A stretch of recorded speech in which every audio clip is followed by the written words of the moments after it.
from your receivers Yeah. throughout the game that maybe you hadn't to that point. Can you talk about that a little bit and what they gave you? And Yeah, I think obviously Zeke had his game was a big part of that, but we've got guys, and we feel like as a team we have to contribute. Some games are getting more targets, but if you get two or three even or one, we got to take advantage of that. In our system, when we're throwing the ball about the times we did this last game, that's a pretty good number for us. Some teams probably throw it more, for sure do, than we do. So there's not going to be these multiple targeted, guys.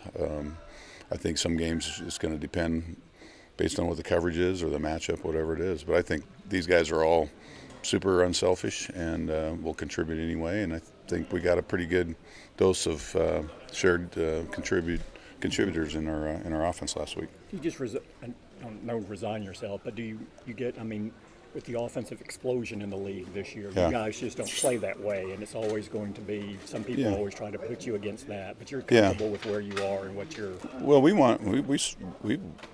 aim to be what we were last week. I mean, we're not sitting here trying to just bleed the clock and win 10 to 7 games or anything. But I felt like last week felt more like what we want to be and we aspire to be. We certainly were short of that in some games earlier. Felt like we made some strides in that regard, especially in the 2 home games. I think there's some things that we can really build on. So now we got to go do it when we're not at home. On the deep ball to Zeke to set up the game winner field goal, what did you like about that play, and is that something maybe we could see more of? Well, it was a matchup. The defense has to pick if they're going to play man coverage, who they're putting corners on, safeties, linebackers, and we feel like anytime we can get Zeke on somebody like that, the guy's a heck of a player. He ran a great route against a heck of a player, but so you like that matchup at times, and it seemed to be the time for it because we hadn't shown it, and it was a critical time in the game. So I give all the credit to Zeke and Dak. Zeke even called for that earlier, and so that's a great job by them having a feel for what what could work. Does it work?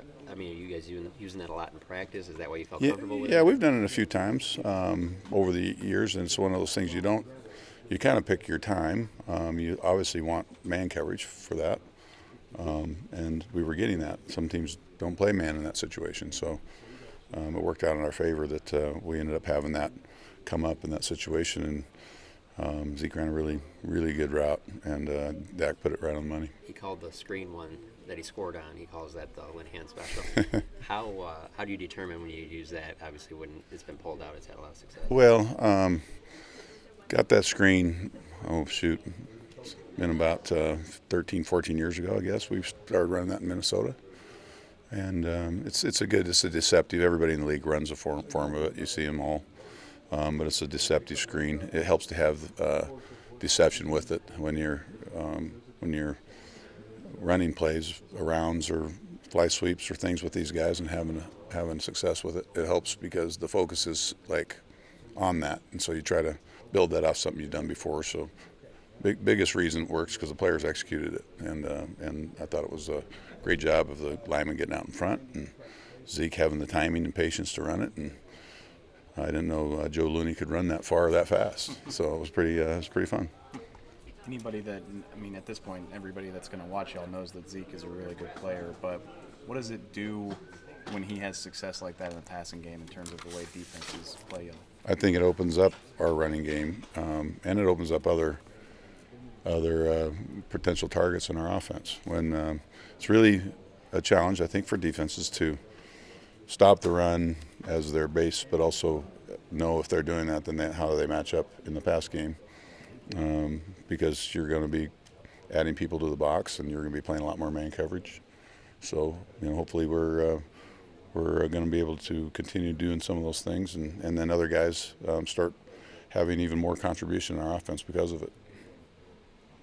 Can you talk about the progress your tight ends made in the game versus the Lions, and especially your 3 tight end sets, what you're liking about that? Yeah, I like that. We get in that quite often. 2 tight ends, probably 3 tight ends as much or more. Played very well. Rico's getting better. daily. It's his first season playing football, really, to be honest with you. And then Blake has his role, and he's doing some nice things. I really felt Jeff Swaim had his best game. For us, it's the first time he's played. Well, this year he's played as much as he has in our offense, and he's showing that he can do the whole package, all the downs, do a lot of things that Jason did, and so we feel really good about those guys and the progress they're making. They're young, they don't have a lot of experience, but they're getting experience, and they're getting coached every second by Doug Nussmeier, and Doug knows how critical it is to coach these young players on everything, and I give those guys credit because it's not easy to replace a guy like Jason, and they're doing it as a group, I think. With Swaim's place, he was, again, I think you were looking at more for Jarwin and Rico to give you like that receiving stretch and doing some things, but has Swaim's ability to stay in there and block and be in there all the time given him more opportunities, because he's the only one who's actually caught a pass to this point? Yeah, really. I mean, it's that just by the idea that he's on the field all the time is going to have more ops. But the other guys we want, as we push forward, to get contribution from them in our offense. And so, we missed a couple targets. We've just been close a couple times on both of those guys. So they're going to get favorable matchups, we think, as time goes forward, because the focus is going to be on some other people, and tight ends sometimes get the same matchup that running backs do. So hopefully we can continue to grow with that. Scott, has it been hard to keep Terrence engaged at times? He's a veteran guy, and the snap count is gone. Well, it's difficult, and Terrence and our medical staff can speak for that. But he's still recovering from that off-season injury he had. So feel like Terrence is doing the best he can to get there. We're trying to keep him involved because we don't want him just to be not involved, even though there's some things he can do better than others, I think, still at this point. But yeah, I mean, it's not easy coming back from injury in this league, especially at receiver when you have a foot injury or something. That's not easy. So we're going to continue to work on what that timetable is when he's 100% healthy. Has the straight line speed been an issue, or the straight line, or is it, not an issue in some of the others? Or I don't think there's anything real noticeable or anything like that. I just think it's just to getting your legs back underneath you and feeling 100% confident. And Terrence can answer that better, and our trainers can answer that better. I just know through experience that it's difficult to come back right away from those things, and he's making progress. And we don't have a timetable as when that is. We're just working on it daily. Going back to Jeff, is that what you're seeing now? Do you think he always had that, and he's just now getting the opportunity? Obviously, now that Jason's gone, or has he really made some strides and improved in areas? Well, I feel like both. I think he has the ability. We knew he had the ability. He's played in a lot of snaps in a sub role for us when Jason was here. But I think it always happens that guys get to show what they can do when they're playing more snaps, and he's done very, very well at doing a lot of the things. We talk about the tight end being the most versatile, maybe one of the most difficult positions in this game, because they've got to be a blocker, they've got to be a pass protector, they've got to be a receiver, and they can do that all within 3 plays. And you got to have a unique skill set to do that. And so I really feel like he's shown a pretty complete set to do a lot of things on every down that Witt would do. Scott, I apologize if you're asked this, but road offense, start Yeah. of the season, it's not been what you wanted. And Yeah, big challenge for us, a big focus for us is to play much better on the road, and I think it's indicative of probably a young team. We've got to grow though. Those road games are critical games for us. And if you want to be still playing in January, you've got to go out and win games on the road. And so this will be a great test for us. We haven't won on the road yet this year, but I think our guys can use the experience we've had in the first 2 games, and a lot of the guys that have played road games in their lives. It's not like the first time anyone's played road games here in big games. So we've got to go out and we've got to handle all the stuff that goes with playing and play better. the old adage is running games travel.